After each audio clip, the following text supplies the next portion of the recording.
ನೋಡಿ ಈಗ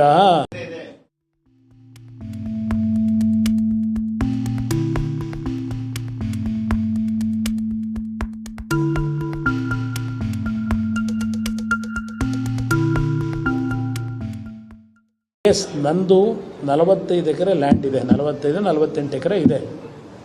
ನಾನು ಸಿನಿಮಾದಲ್ಲಿ ಹಂಚಿಕೆದಾರನಾಗಿ ಸಿನಿಮಾದಲ್ಲಿ ಏನು ಸಂಪಾದನೆ ಮಾಡ್ತಾಯಿದ್ದೆ, ಆ ಒಂದು ದಿನದಿಂದ ನಾನು ರಾಜಕಾರಣಕ್ಕೆ ಬಂದಿರಲಿಲ್ಲ. ನಾನು ರಾಜಕಾರಣಕ್ಕೆ ಬರೋದಕ್ಕಿಂತ 10 ವರ್ಷದ ಮುಂಚೆ ಆಸ್ತಿ ತೊಗೊಂಡಿರ್ತಕ್ಕಂಥದ್ದು. ರಾಜಕಾರಣಕ್ಕೆ ಬಂದ ಮೇಲೆ ನಾನೇನು ಆಸ್ತಿ ಮಾಡಿಲ್ಲ. ನನ್ನ ತೋಟದಲ್ಲಿ ಏನು ಬೆಳಿತೀನಿ ಅನ್ನೋದು ಬಂದು ನೋಡಪ್ಪ, ನಾನೇನು ರೆಸಾರ್ಟ್ ಮಾಡಿಲ್ಲ. ಬೆಳೆ ಏನು ಬೆಳೆದಿದ್ದೀನಿ ಇವತ್ತು, ತೆಂಗಿನ ಗಿಡ ಏನು ಇಟ್ಟಿದ್ದೀನಿ, ಸುಮಾರು 20 ಟನ್ ಕೊಬ್ಬರಿನ ರೇಟ್ 8,000 ರೂಪಾಯಿ ಇದ್ದು ಮಾರಾಟ ಮಾಡೋದು ಇಟ್ಟಿದ್ದೀನಿ, ಸ್ಟಾಕ್ ಇಟ್ಟಿದ್ದೀನಿ.